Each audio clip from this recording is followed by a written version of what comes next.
जय हिंद साथियों, आज के इस क्लास में आप सभी का बहुत बहुत स्वागत है।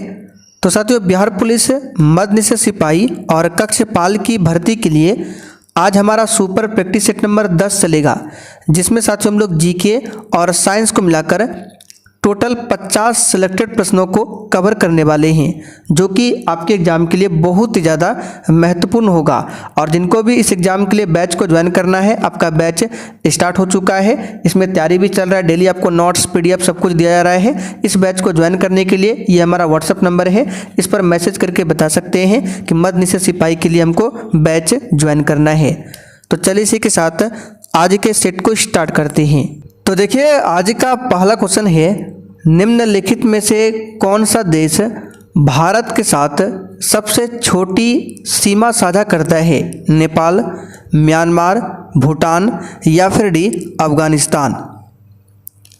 चलिए, क्वेश्चन नंबर 1 के लिए आप लोग आंसर बताइए, इसमें से कौन सा देश है जो भारत के साथ सबसे छोटी सीमा साझा करता है?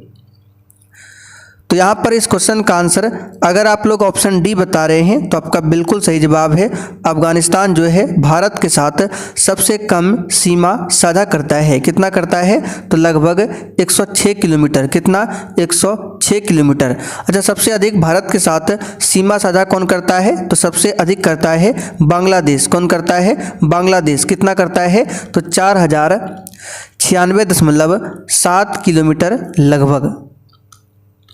चलिए आगे देखिए, क्वेश्चन नंबर 2। आमतौर पर लोगों की संख्या और क्षमता को कहा जाता है। और जो भी साथी चैनल पर पहली बार आए हैं, आप लोग चैनल को जरूर सब्सक्राइब कर लीजिए, ताकि इस एग्जाम से संबंधित एक भी क्लास आपसे छूटे ना।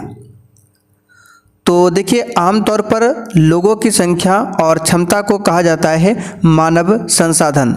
यहाँ पर पहला वाला ऑप्शन आपका सही जवाब है, मानव संसाधन। चलिए आगे देखिए, पश्चिम बंगाल में रानीगंज किससे संबंधित है? चलिए क्वेश्चन नंबर 3 के लिए आंसर बताइए। पश्चिम बंगाल में जो रानीगंज है वो किससे संबंधित है? तो याद रखिएगा, कोयला क्षेत्र से संबंधित है।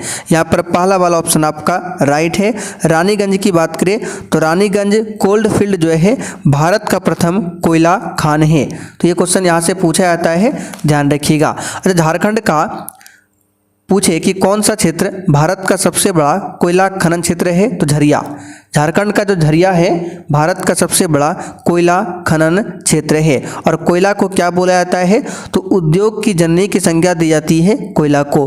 कोयला टोटल 4 प्रकार के होते हैं।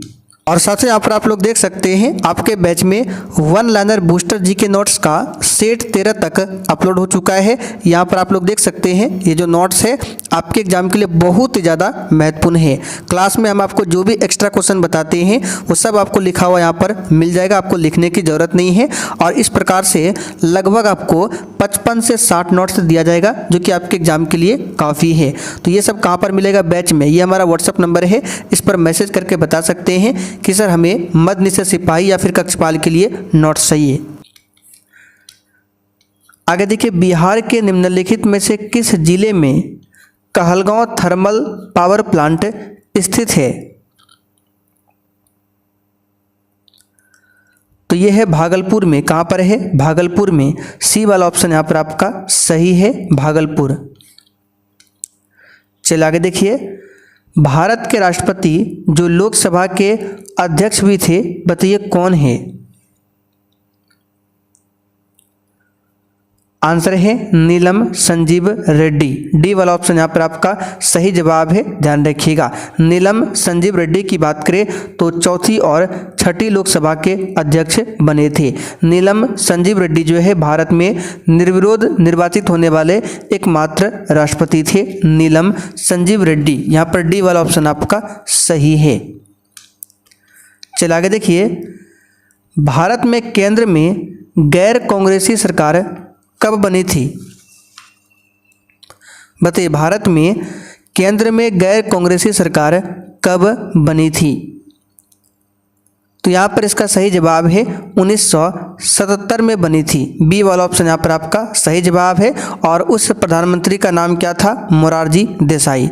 जनता पार्टी के मोरारजी देसाई भारत के पहले गैर कांग्रेसी प्रधानमंत्री बने थे। जो ये मोरारजी देसाई है भारत के चौथे प्रधानमंत्री थे और दूसरे उप प्रधानमंत्री भी बने थे मोरारजी देसाई। चलिए आगे देखिए, महात्मा गांधी का भारत में पहला सत्याग्रह किस स्थान पर था?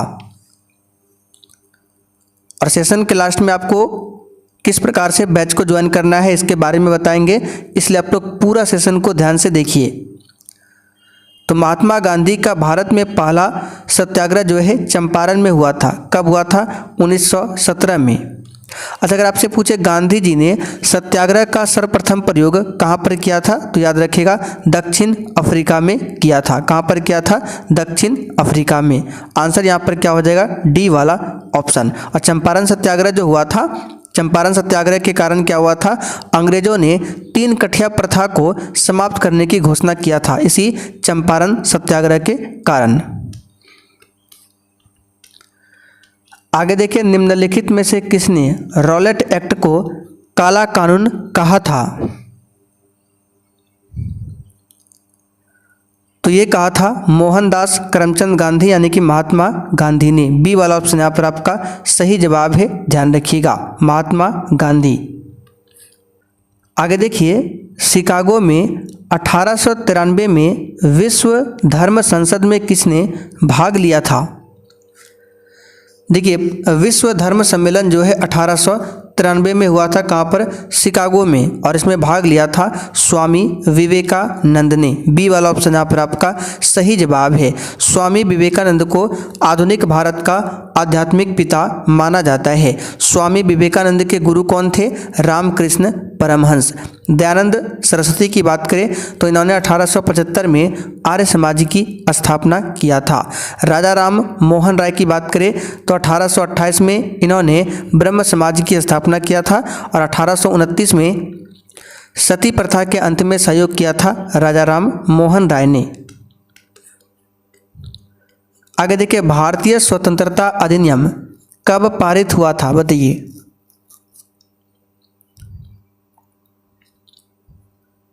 तो साथियों, भारतीय स्वतंत्रता अधिनियम जो है कब पारित हुआ था? तो यहाँ पर इसका सही जवाब है 18 जुलाई 1947 को पारित हुआ था। पहला वाला ऑप्शन यहाँ पर आपका सही जवाब है। आगे देखिए, सूरत विभाजन कब हुआ था? बताइए। तो साथियों, सूरत विभाजन की बात करें ये हुआ था 1907 में।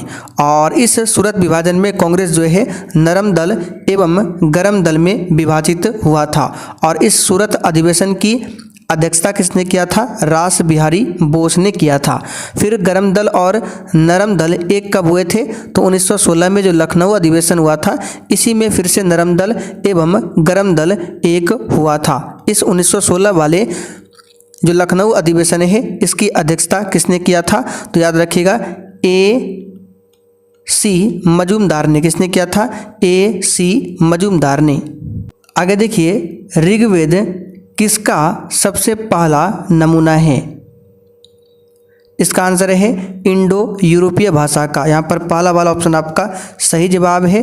ऋग्वेद में टोटल 10 मंडल है, 1028 सूक्त है। ठीक है, और इस वेद के पढ़ने वाले ऋषि को क्या बोला जाता है? होत्री कहा जाता है। क्या कहा जाता है? होत्री। ऋग्वेद सबसे पुराना वेद है, इसी में गायत्री मंत्र का उल्लेख मिलता है। आगे देखिए, भारत सरकार द्वारा राष्ट्रीय खाद्य सुरक्षा अधिनियम किस वर्ष अधिनियमित किया गया था? तो ये 2013 में अधिनियमित किया गया था। पहला वाला ऑप्शन आपका सही है। आगे देखिए, निम्नलिखित में से किस वर्ष भारत में हिंदू विधवा पुनर्विवाह को कानूनी घोषित किया गया था? तो हिंदू विधवा पुनर्विवाह को कानूनी घोषित किया गया था 1856 में। किसके समय में हुआ था? लॉर्ड कैनिंग के कार्यकाल में 1856 का विधवा पुनर्विवाह अधिनियम ये पारित हुआ था 1856 1956 में। आगे देखिए, निम्नलिखित में से कौन सी चोटी हिमालय पर्वतों में स्थित नहीं है?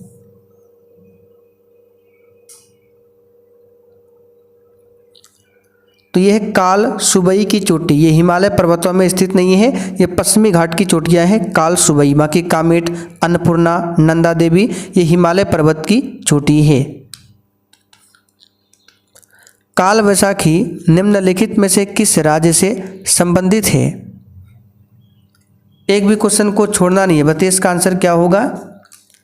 तो काल वैशाखी पश्चिम बंगाल से संबंधित है। बी वाला ऑप्शन यहाँ पर आपका सही जवाब है, पश्चिम बंगाल।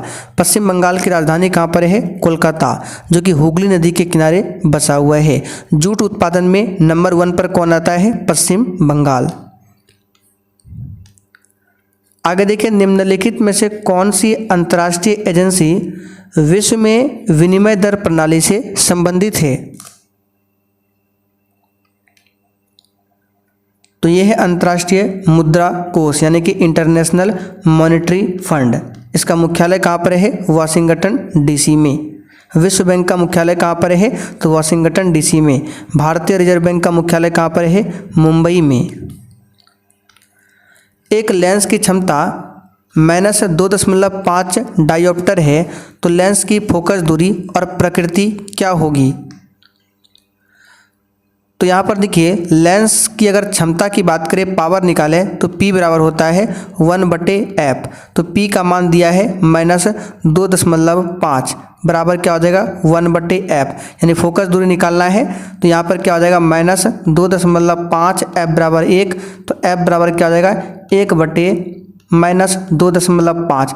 यहाँ पर गुना डालेंगे, दशमलव के बदले में 1 होगा और 1 अंक है तो 1 0 हो जाएगा, यानी कि नीचे क्या बचेगा? 25। तो 5 दूनी 10, 5 है 25। आंसर क्या आएगा इसका? 2/-5। इसको सॉल्व करेंगे तो कितना आएगा? -0.4। 5 से जब 2 में भाग देंगे तो क्या आएगा? -0.4। ये जो -0.4 आया ये मीटर में आया, क्योंकि आप सभी जानते हैं लेंस की क्षमता पावर जो होता है ये मीटर में दिया होता है। 1/f जो होता है, f ये मीटर में दिया रहता है। तो इसको सेंटीमीटर में चेंज करेंगे तो कितना होगा? तो 0.4 गुना इसमें 100 से गुना कर देंगे तो ये 40 आ जाएगा, -40। ठीक है, -40 सेंटीमीटर। तो देखिए किस ऑप्शन में है -40 सेंटीमीटर। तो यहाँ पर देख सकते हैं -40 सेंटीमीटर दिया हुआ है। और लेंस कैसा होगा? अवतल होगा। क्यों अवतल होगा? क्योंकि माइनस है। माइनस का सिंबल यह दर्शाता है कि लेंस अवतल है, यानी कि कॉनकेव लेंस है। तो आंसर क्या होगा? सी। अगर प्लस में आंसर आता तो उत्तल होता, लेकिन यहाँ पर माइनस में आया है तो अवतल होगा। जब सफ़ेद प्रकाश एक प्रिज्म से होकर गुजरता है तो कौन सा रंग सबसे कम विचलित होता है? तो इसका सही जवाब है लाल रंग सबसे कम विचलित होता है। डी वाला ऑप्शन यहाँ पर आपका राइट है। प्रतिरोधकता का एसआई मात्रक क्या है? तो साथियों, प्रतिरोधकता का एसआई मात्रक ओम मीटर है, जो कि सी ऑप्शन में दिया हुआ है। जबकि प्रतिरोध का एसआई मात्रक पूछे तो ओम होता है। चलिए आगे देखिए, आधुनिक आवर्त सारणी के किसी समूह में ऊपर से नीचे जाने पर परमाणु का आकार कैसे बदलता है? यानी परमाणु का आकार क्या होता है? घटता है, बढ़ता है और परिवर्तित रहता है। तो जो आधुनिक आवर्त सारणी है, इसके किसी भी समूह में अगर हम ऊपर से नीचे की ओर आते हैं तो परमाणु का आकार बढ़ता है। इसको डायरेक्ट याद कर लीजिए, बढ़ता है। साबुनीकरण की प्रक्रिया में एस्टर क्षार के साथ अभिक्रिया करके क्या बनाते हैं? आंसर है अल्कोहल और कार्बोक्सिलिक अम्ल का सोडियम लवण। मानव शरीर में भोजन का पूर्ण पाचन कहाँ पर होता है? तो मानव शरीर में भोजन का पूर्ण पाचन जो है स्मॉल इंटेस्टाइन में होता है, छोटी आंत में होता है। यह क्वेश्चन आपको पहले भी बता चुके हैं। डी ऑप्शन यहाँ पर आपका सही जवाब है। पराग कोश में क्या होते हैं बताइए? तो साथियों, पराग कोश में क्या होते हैं? यहाँ पर इसका सही जवाब है परागकण। सी ऑप्शन आपका राइट है। परागकोश में क्या होते हैं? परागकण होते हैं। आगे देखिए, किसी खाद्य श्रृंखला में तीसरे पोषी स्तर पर हमेशा कौन होता है? तो देखिए, किसी खाद्य श्रृंखला में प्रथम पोषी स्तर पर कौन होता है? तो प्रथम पोषी स्तर पर उत्पादक होता है। उत्पादक में आपका हरा पौधा आता है, ठीक है, जो प्रकाश संश्लेषण से अपना भोजन बनाता है। तो प्रथम में आपको उत्पादक आ गया। दूसरा पोषी स्तर में इसमें क्या आता है? प्राथमिक उपभोक्ता। प्राथमिक उपभोक्ता क्या करता है? उत्पादक को खाता है, यानी जो हरा पौधा है इसको कौन खाएगा? तो प्राथमिक उपभोक्ता, ठीक है, जिसको शाकाहारी भी बोला जाता है। और इसमें आपका हिरन आ जाएगा। हिरन घास को खाता है, तो हिरन आपका प्राथमिक उपभोक्ता हो गया, ठीक है, जो कि दूसरा पोषी स्तर है। फिर तीसरे पोषी स्तर पर आपका कौन आता है? तो तीसरे पोषी स्तर पर मांसाहारी आते हैं, जो कि प्राथमिक उपभोक्ता यानी कि हिरन को खाता है। तो हिरन आपका प्राथमिक उपभोक्ता हो गया। तो हिरन को कौन खाएगा? शेर। तो शेर आपका क्या हो जाएगा? ये हो जाएगा आपका तीसरा पोषी स्तर और मांसाहारी में आएगा, ठीक है, द्वितीयक उपभोक्ता। तो यहाँ पर पूछा गया तीसरे पोषी स्तर पर क्या आएगा? मांसाहार। सी ऑप्शन यहाँ पर आपका राइट है। फिर से रिपीट कर देते हैं। प्रथम पोषी स्तर में हरा पौधा, घास, ये सब आएगा। दूसरा पोषी स्तर पर इसको कौन खाएगा? हिरन।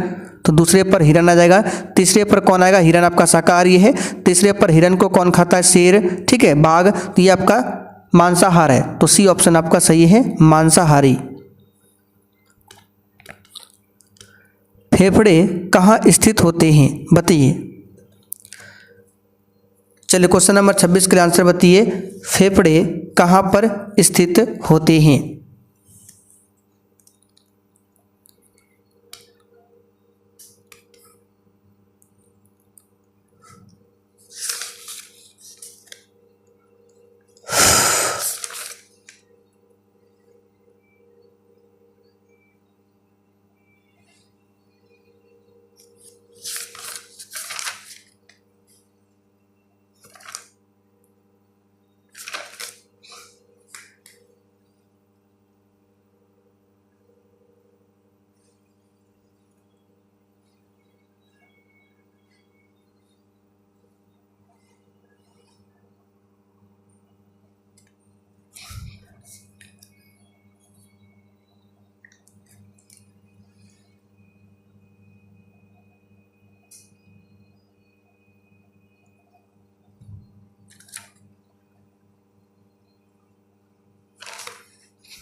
चलिए आगे देखिए, फेफड़े कहाँ पर स्थित होते हैं? बताइए।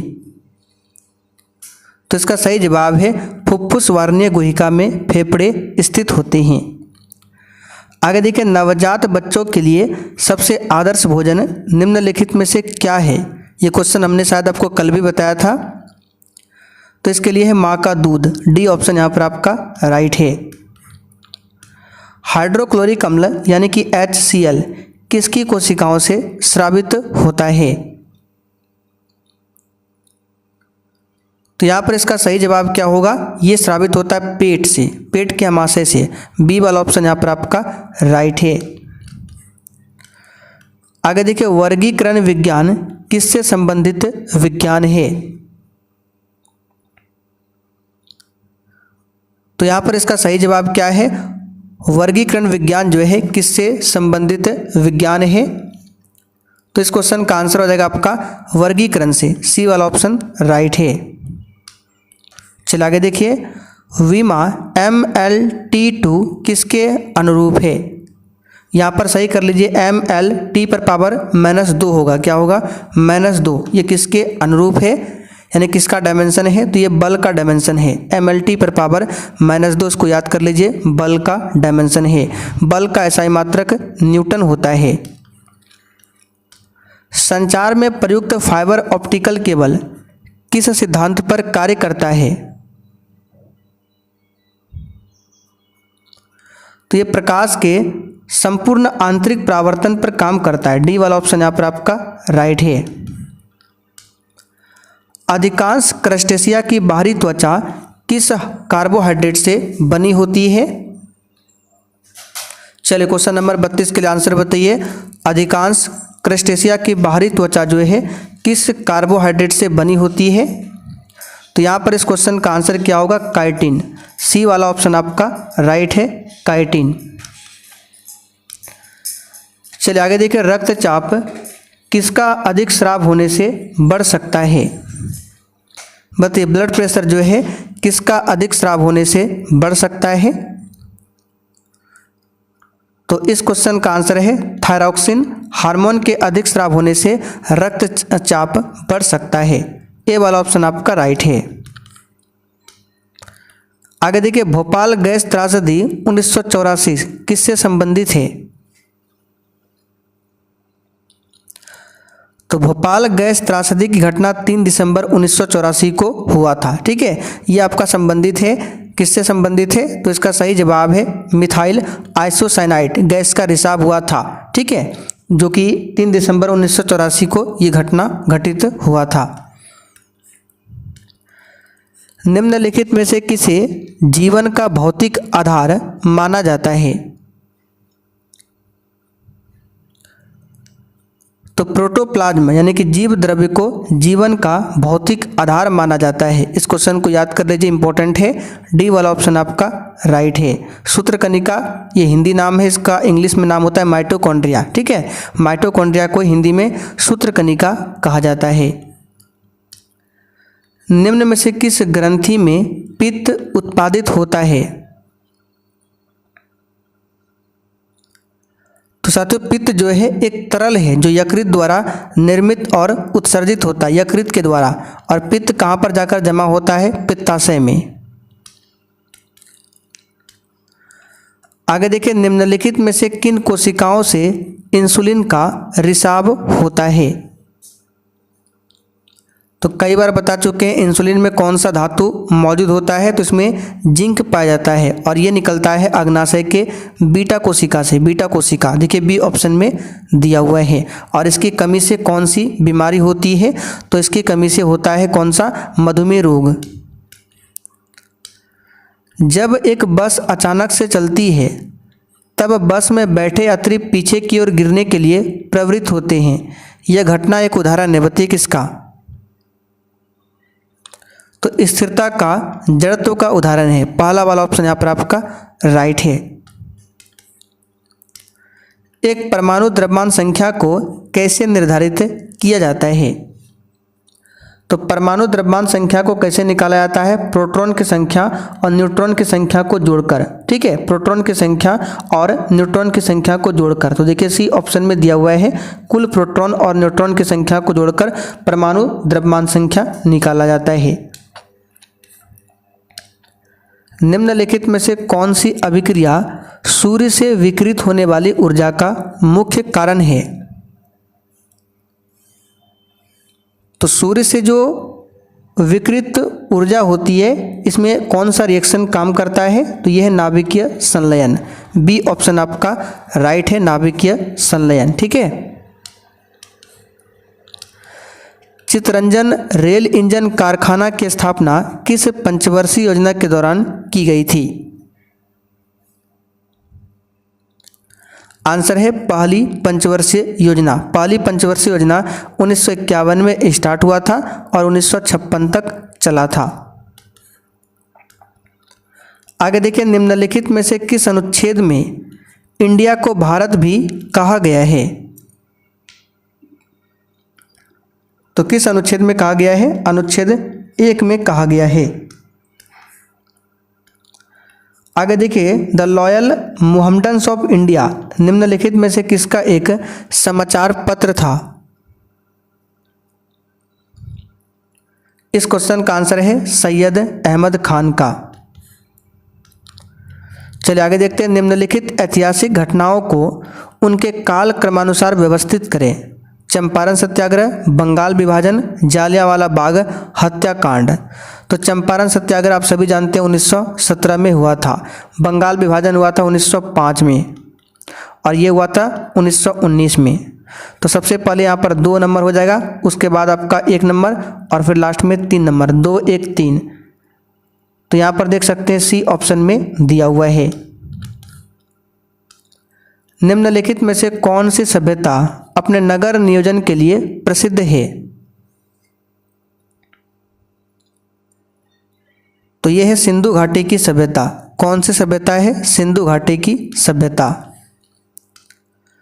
निम्नलिखित में से किस ग्रह का घूर्णन अक्ष अत्यधिक झुका हुआ है? तो ये है किसका? अरुण यानी कि यूरेनस का। दूसरा वाला ऑप्शन आपका राइट है। बृहस्पति सौरमंडल का सबसे बड़ा ग्रह है, जबकि बुध ग्रह सौरमंडल का सबसे छोटा ग्रह है। निम्नलिखित में से कौन सा शहर पोटोमैक नदी के घाट पर स्थित है? तो ये है वाशिंगटन डीसी, जो कि पोटोमैक नदी के घाट पर है, वाशिंगटन डीसी। किसी दो निरंतर देशांतरों के बीच समय का अंतर कितना होता है? ये बहुत ही सिंपल सा क्वेश्चन है, इसको याद कर लीजिए।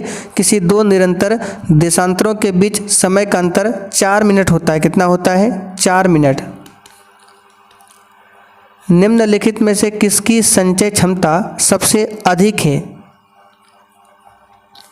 तो सबसे अधिक स्टोर किस में होता है? गीगाबाइट में, मेगाबाइट यानी कि एमबी में होता है, टेराबाइट टीबी है, किलोबाइट केबी है। तो सबसे अधिक होता है टेराबाइट में।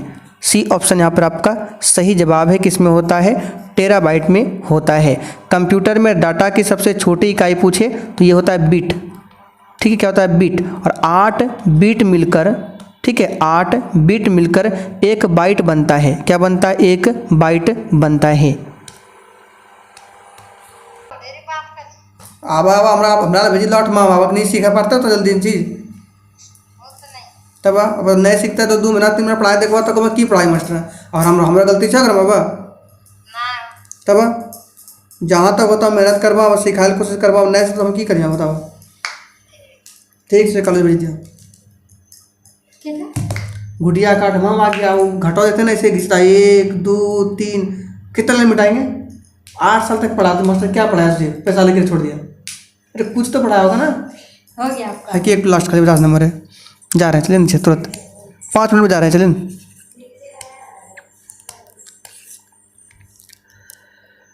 आगे देखिए, निम्नलिखित में से कौन सा युग्म गलत है? चलिए क्वेश्चन नंबर 50 के लिए आंसर बताइए, इसमें से कौन सा युग्म गलत है? तो यहाँ पर इस क्वेश्चन का आंसर क्या होगा?